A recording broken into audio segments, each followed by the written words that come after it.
लोगों ने मेहनत करके सरकार बदली और ये सब चीजें इसलिए की कि 27% रिजर्वेशन हमें मिलना चाहिए। वैसे कोई भी आप कानून लेके आते हो तो सरकार की जिम्मेदारी बनती है कि पहली कैविएट सरकार लगाए कि ये किसके कोई विरोध में जाता है तो उससे पहले हमें सुना जाए। लेकिन सरकार ने सिर्फ लागू कर दिया, कैविएट नहीं लगाई। 3 साल तक ये मामला मध्य प्रदेश की हाई कोर्ट में रहा, उसके बाद सुप्रीम कोर्ट गया जी, और इसमें बीच में विवेक तनखा का नाम आता है। हमने उसके खिलाफ आंदोलन किया था, जिसमें कमल पटेल जी थे और उस समय भूपेंद्र सिंह जी थे। विवाद का पहला कारण जो बना सुप्रीम कोर्ट में मध्य प्रदेश सरकार ने जो एफिडेविट दिया है उसमें जो कमीशन की रिपोर्ट लगी थी उस पर से विवाद शुरू। भैया 45 साल या 40 साल पुरानी स्थिति पे आज रिजर्वेशन कैसे दे सकते हो? विवाद में एक कारण ये भी है कि जो वकील हैं वो पी विल्सन थे। सुप्रीम कोर्ट ने अपने फैसलों में कहा था, तो मंडल कमीशन आया था तभी ये कहा था कि आरक्षण को किसी भी स्थिति में 50% से ऊपर अगर ले जाया जाता है तो अनुच्छेद 19 का उल्लंघन होगा। तो संविधान विरोधी लोग हैं। आप यदि 50% की बात करते हो तो आप देखने चले जाओ ना तमिलनाडु में 50% सिर्फ ओबीसी को, ये तो वहां सबको मिला के जाओ तो वहां भी तो 79 के लगभग रिजर्वेशन पहुंचता है। नमस्कार, आप देख रहे हैं आयुध और इस दौरान मध्य प्रदेश के राजनीतिक महकमों में एक मुद्दा गरमाया हुआ है, मुद्दा है ओबीसी आरक्षण का। और इसी मामले पर चर्चा करने के लिए आज हमारे साथ ओबीसी महासभा से जुड़े हुए और ओबीसी नेता लोकेंद्र गुर्जर जी मौजूद हैं। बहुत बहुत धन्यवाद। लोकेंद्र जी, जब से 2-3 दिन से सोशल मीडिया पर मैं जितनी चर्चा देख पा रहा हूँ, चर्चा दो चीजों के बीच में सिमटी हुई है। पहली चर्चा जो महाजन कमेटी की रिपोर्ट गई है, रामजी महाजन कमेटी की रिपोर्ट, बिल्कुल, और दूसरी चर्चा की आरक्षण को 50% से ऊपर ले जाकर 73% तक करना चाहिए कि नहीं करना। मैं आपसे ये समझना चाहता हूँ कि मध्य प्रदेश में जो ओबीसी आरक्षण की मांग है उसका पूरा बैकग्राउंड क्या है और कैसे ये संघर्ष स्टेप बाय स्टेप यहाँ तक कैसे पहुंचा। देखिए, मैं आपको यदि इसके बैकग्राउंड की बात करूं तो ओबीसी को 27% रिजर्वेशन की जो मांग मध्य प्रदेश में वो वर्षों पुरानी है। आप जिस रामजी महाजन आयोग की बात कर रहे हो वो ही 1983 में बन गया था। उनने 35% कहा था कि हम ओबीसी को रिजर्वेशन देना चाहिए अपनी रिपोर्ट में, लेकिन मध्य प्रदेश सरकार उस समय की तत्कालीन कांग्रेस की सरकार थी, उन्होंने 27% का कहा था। लेकिन उस समय कुछ परिस्थिति ऐसी रही कि 27% नहीं हो पाया। अर्जुन सिंह जी के समय में पंचायत चुनाव में उनमें सब में मिलने लगा था। उसके बाद दिग्विजय सिंह जी के समय यही विषय फिर उठा और कुछ दिन चला और कुछ दिन के बाद वो शांति में चला गया। लेकिन जब से 2014-15 से जो युवा सोशल एक्टिविस्ट हैं ओबीसी के, उनने जब से इसकी कमान संभाली, उन्होंने अपने एक नए तरीके से, नए अंदाज से ओबीसी में जन जागरण का काम किया। मैं आपको ये याद दिलाऊं तो मुझे आज भी प्रकरण आता है, अभी अक्टूबर है, आज 2 अक्टूबर है ना जी, 3 अक्टूबर है। तो 2 अक्टूबर 2018 को पहली बार हमने इसकी शुरुआत ग्वालियर में की थी। मैंने एक अनिश्चितकालीन धरना शुरू किया था जी। फिर उसको अमन अनशन में बदल गया था। 8 या 9 तारीख को शायद आचार संहिता 2018 में लगी थी और प्रशासन ने मुझे जबरदस्ती वहां से धक्के मार के, डंडे मार के उठाया था। उसकी खनक, उसकी आवाज जो सोशल मीडिया और मीडिया में चली, उस समय की जो कांग्रेस के जो प्रदेश अध्यक्ष थे कमलनाथ जी, उन्होंने हमें भोपाल बुलाया। उन्होंने बोला कि तुम लोगों की मांग क्या है। हमने बोला हम चाहते हैं कि 27% रिजर्वेशन होना चाहिए और ये हमारे विषय है और हमारी ये मांग है। तो उन्होंने अपने उस विषय को घोषणा पत्र में लिया। शुरुआत यदि इस विषय की जब से 2000 घोषणा पत्र में लिया। घोषणा पत्र में लेने के बाद जैसे ही नई सरकार बनी, और आपको मतलब आप तो इस विषय को जानते हो, सभी लोगों मानना भी पड़ेगा कि नई सरकार में जन आंदोलन खड़ा करना बड़ा टिपिकल काम होता है, क्योंकि जब लोग बदलाव की ओर हो, एकदम बदलाव है उसके खिलाफ आंदोलन करना, इसलिए एक हिम्मत चाहिए और लोगों में जज्बा चाहिए। उसके बाद हमने जैसे ही अक्टूबर और नवंबर में सरकार का गठन कांग्रेस का हुआ, उसके बाद जनवरी से हमने मूवमेंट शुरू किया। 1-2 बार हमने मीटिंग करा कि भाई आपका सरकार आ गई, अब घोषणा लागू करो, अपनी 27% यहाँ करते हैं। मैंने बोला यार ये तो मामला गड़बड़ है, लोकसभा चुनाव से पहले हर हालत में इसको कराना है। हमने पहले मेहगांव में पंचायत करी, फिर भिंड में पंचायत करी, फिर उसके बाद ग्वालियर संभाग में 20,000 लोगों की पंचायत करी। और जिस दिन अपना सभी लोग बारिश में, जब उस समय मुझे याद है मैं भाषण दे रहा था तो मेरी आंखों से आंसू निकल गए थे कि हम लोगों ने, आप लोगों ने मेहनत करके सरकार बदली और ये सब चीजें इसलिए की कि 27% रिजर्वेशन हमें मिलना चाहिए। लेकिन आज भी जो सरकार आई है वो भी हमारी सुनने के लिए तैयार है कि आप हमारे साथ चलने के लिए, मरने के लिए, मानने के लिए तैयार हो क्या। तो जो वहां के लड़के थे, जो युवा थे, बारिश में अपनी कुर्सी को ऊपर खड़ा करके, एक धुआंधार बारिश हो रही थी, उन लोगों ने एक पल इधर उधर नहीं हुआ। सबने कहा कि भैया आप बोलो आज हमें शहर में क्या करना है। मैंने आज नहीं करना है, ये तो चेतावनी है, जरूरत पड़ेगी तो करके बताएंगे। जैसे ये खबर इंटेलिजेंस की उस समय के तत्कालीन मुख्यमंत्री कमलनाथ जी को मिली, उन्होंने हमें बुलाया भोपाल बुलाया, तो उन्होंने बोला कि भाई ये क्या मामला है, अभी तो सरकार बनी, हमने कब मना किया। उन्होंने हमें कुछ अधिकारियों के साथ बैठाया, बोला कि ऐसा करो आप ड्राफ्ट तैयार करो उसका। आचार संहिता लगने वाली थी मार्च में लगभग शायद, तो इन्होंने सागर का प्रोग्राम था, इनने बोला कि यार मैं सागर में इसकी घोषणा करूंगा और जब तक मैं उधर से लौट के आऊं तो एक नोटिफिकेशन आप अपनी तरफ से तैयार करना। कुछ अधिकारियों के साथ हमने दिन रात के 12-12 बजे तक बैठ के, क्योंकि हम सोशल एक्टिविस्ट थे, तो सरकार को रखना, हमें अपने पक्ष में रखना, कोई भी सरकार हो, कांग्रेस हो, बीजेपी हो, अदर कोई सरकार हो, यदि एक्टिविस्ट अच्छे एक्टिविस्ट हैं तो उनको अपने फेवर में रखने का, उनकी नजर में सब चीजें करने का प्रयास करती है सरकार जी। तो जब उन्होंने ड्राफ्ट को तैयार किया और लगभग शायद 8 मार्च को या उसको उन्होंने अध्यादेश लेके आए थे और 27% की घोषणा कर दी। उसके बाद ये मामला कोर्ट में गया। पहली कैविएट, वैसे कोई भी आप कानून लेके आते हो तो सरकार की जिम्मेदारी बनती है कि पहली कैविएट सरकार लगाए कि यदि किसके कोई विरोध में जाता है तो उससे पहले हमें सुना जाए। लेकिन सरकार ने सिर्फ लागू कर दिया, कैविएट नहीं लगाई। पहली कैविएट लोकेन गुर्जर के नाम से मध्य प्रदेश के हाईकोर्ट जबलपुर पीठ में लगाई गई, वो आज भी वो ट्रांसफर पिटीशन के माध्यम से सुप्रीम कोर्ट में चल रही है। अच्छा, तो 3 साल तक ये मामला मध्य प्रदेश के हाईकोर्ट में रहा, उसके बाद सुप्रीम कोर्ट गया जी। मैं चाहता हूँ आप इसके पूरे लीगल पक्ष को एक बार समझें, और इसमें बीच में विवेक तनखा का नाम आता है। विवेक तनखा ने शायद केस भी किया था अपने के लिए, डिफेमेशन का केस किया था, तो विवेक तनखा का इन्वॉल्वमेंट उसमें कहाँ है? देखिए उस समय की स्थिति में जब हाई कोर्ट में जब एक केस गया तो वहां से 1-2 भर्ती थी, स्कूल शिक्षा में एक भर्ती थी और एक नीट वाले बच्चे और चिकित्सा शिक्षा के कुछ बच्चे, उसमें स्टे मिल गया। लेकिन सरकार को कुछ लोगों ने गुमराह किया और कहा कि नहीं पूरी वैकेंसी पे ही स्टे हो गया है। हमने उसके खिलाफ आंदोलन किया, तब तक सरकार गिर चुकी थी और शिवराज सिंह जी पुनः मुख्यमंत्री बन चुके थे। हमने उनके साथ में अपना डायलॉग रखा, उन्होंने हम लोगों को एक मंत्रियों की एक ग्रुप क्रिएट किया था जिसमें कमल पटेल जी थे, मोहन यादव जी भी थे और उस समय भूपेंद्र सिंह जी थे, जो ओबीसी के लगभग सभी जो मिनिस्टर थे, राम खिलावन पटेल जी थे उसमें, जो उस समय पिछड़ा वर्ग के मंत्री थे। इन लोगों की हमारी एक बैठक मंत्रालय में हुई। उन्होंने कहा कि इसमें आप ऐसा करो कि एडवोकेट जनरल के पास जाओ और वहां से अभिमत, एग्जैक्ट स्थिति क्या है वो मुझे बताओ। ये सभी मंत्रियों के साथ हम लोग हाई कोर्ट जबलपुर गए, अभिमत वहां से लिया। उन्होंने कहा कि नहीं 2 ही 3 भर्तियों पे 27% में स्टे, बाकी पे 27% दिया जा सकता है। वो 27% पुनः मिलना शुरू हुआ, लेकिन उसके बाद लोग स्पेशल भर्ती पे 2-3 भर्तियों पे चले गए और मामला कुल मिलाकर उलझ गया। और हाई कोर्ट में चलने के बाद फिर स्थिति ऐसी बनी कि कोई कहीं से विरोध कर रहा है, कोई कहीं से विरोध कर रहा है। उसके बाद मामला ये अब आया कि अभी मामला इस समय सुप्रीम कोर्ट में है।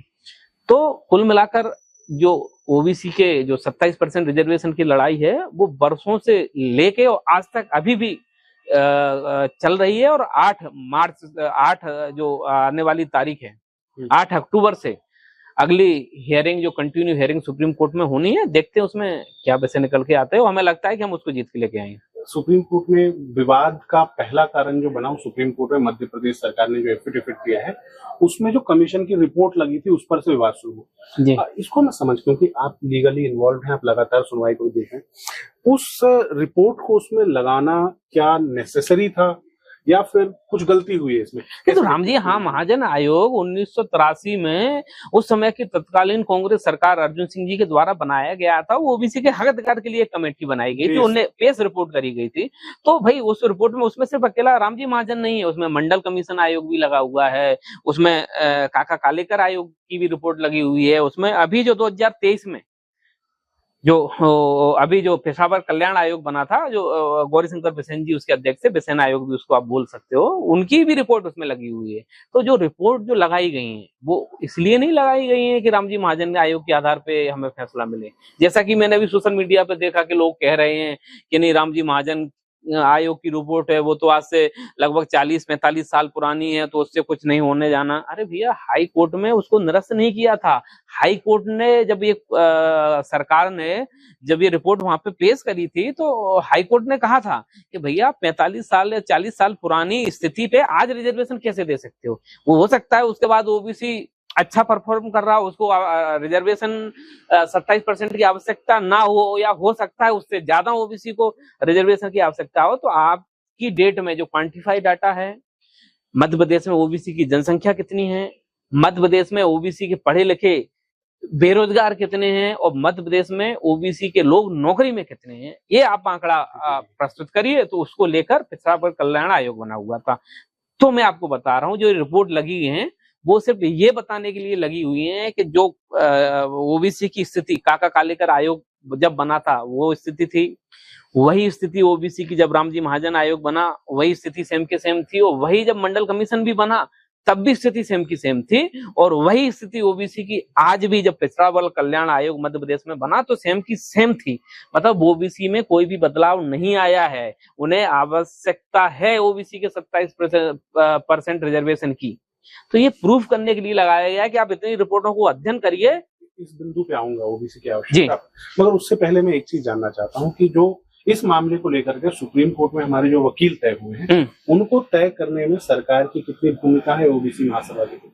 जैसे कि पिल्लई जी, जिनका नाम बार बार आ रहा है। नहीं, पी विल्सन जी। जो विवाद हुआ है, विवाद में एक कारण ये भी है कि जो वकील हैं वो पी विल्सन जी, क्योंकि उनको एक तो डीएमके पार्टी से जोड़ के देखा जा रहा है। स्टालिन का बयान लोगों के ध्यान में आ रहा है। बिल्कुल। 2012 से 14 तक वो कांग्रेस की सरकार में सॉलिसिटर जनरल रहे। बिल्कुल। तो उनको वकील चुनना यह निर्णय किसका?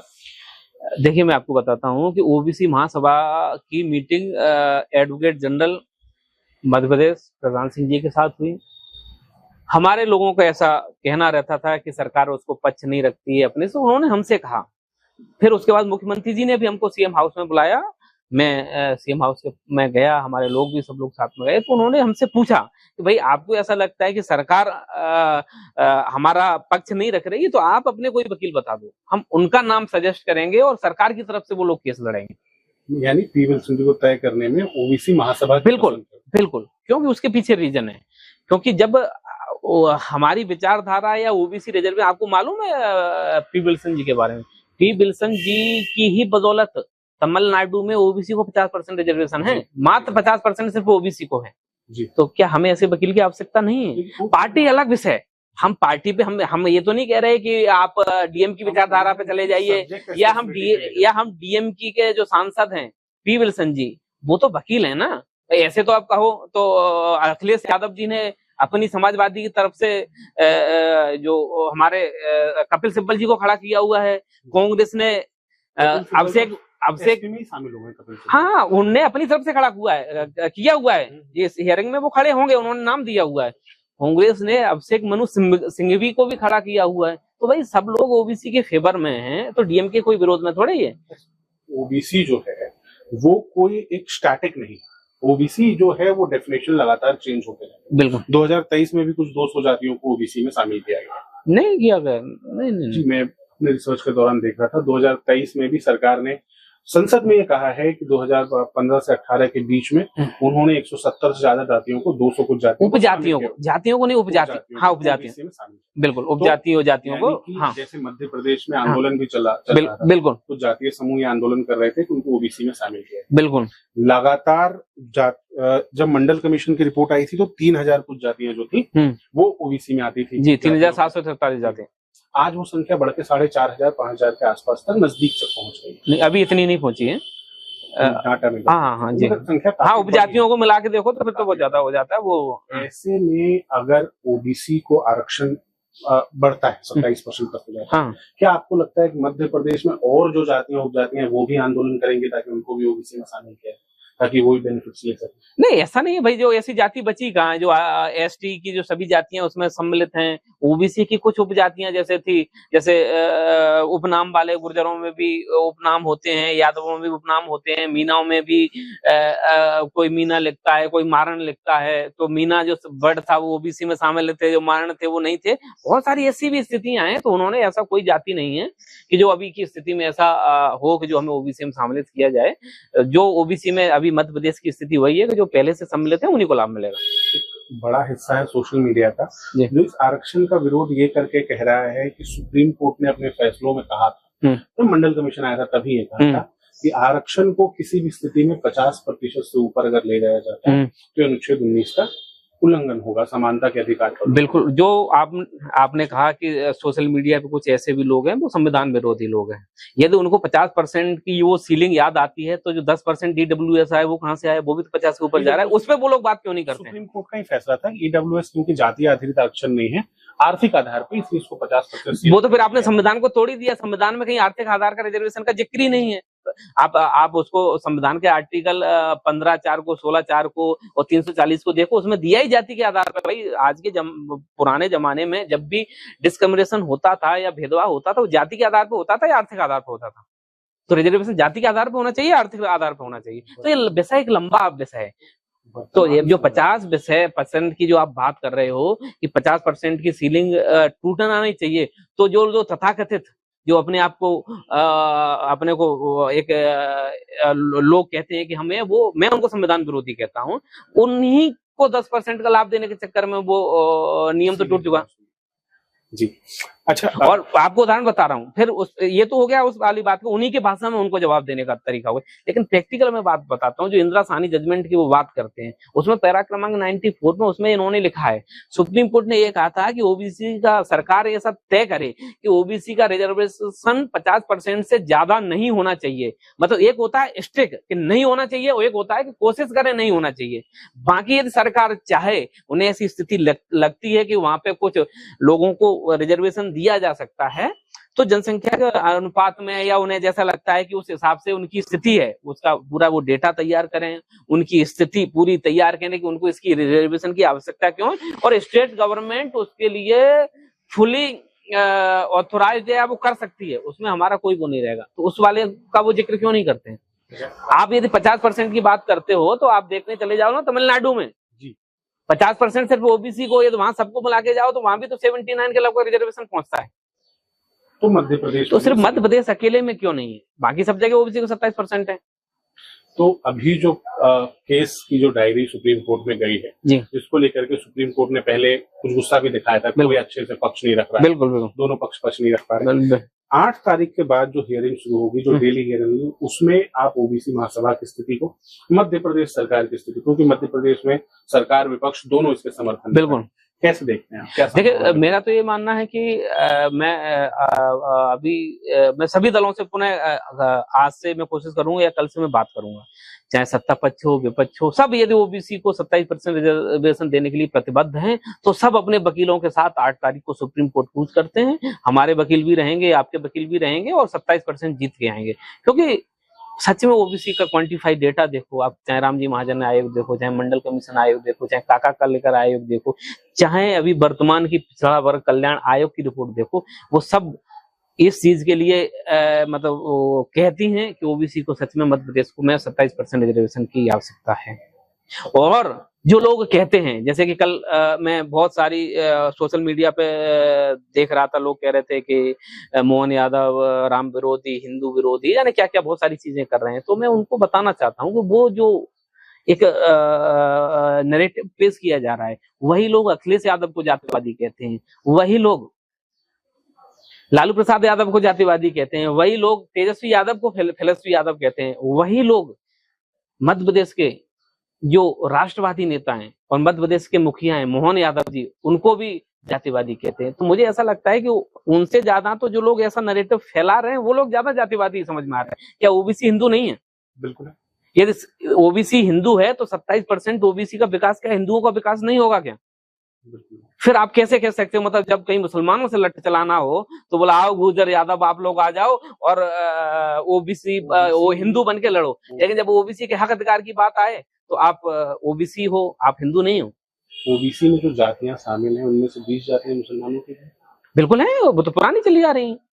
तो इसको भी, ये हमारा पॉइंट है, इसको हम रिबटल करने वाले क्या हम 27% ओबीसी को रिजर्वेशन चाहते हैं। बाकी सरकार की आगे की योजना है भाई, शुरुआत से जो शामिल हो गई है उसको ना तो हम हटा सकते हैं ना आप हटा सकते हो। भाई जो जाति शामिल है उसके लिए सरकारें अपना यदि चाहती हैं अपने हिसाब से जो चलाना चाहें वो चलाएं, हमें उससे कोई वो चीज नहीं है। लेकिन हम ये कह रहे हैं यदि 27% ओबीसी हिंदू हैं तो हिंदुओं के विकास में अड़ंगा लगाने वाले लोग, ये ठीक नहीं है ना। फिर कैसे हम कह दें कि आप हमको हिंदू मानते हो? फिर हमें भी कहीं ना कहीं विचार करना पड़ेगा, जैसे कि आज की डेट में अनुसूचित जाति और जनजाति के लोग अपने आप को एक अलग उससे जोड़ रहे हैं, तो मतलब फिर तो आप ही लोग हमको अलग करने का प्रयास कर रहे हो और कोशिश कर रहे हो। क्या ये भविष्य के लिए, मध्य प्रदेश के लिए और देश के लिए ठीक है? बिल्कुल। बहुत अच्छा लगा लुकी जी आपसे बात करके। बहुत बहुत धन्यवाद। ऐसे विषय आए जो अब तक चर्चा में नहीं आए। बहुत बहुत धन्यवाद आपका, और इस तरह की चर्चाओं के लिए आप आयोग से लगातार जुड़े रहिए। बाकी सोशल मीडिया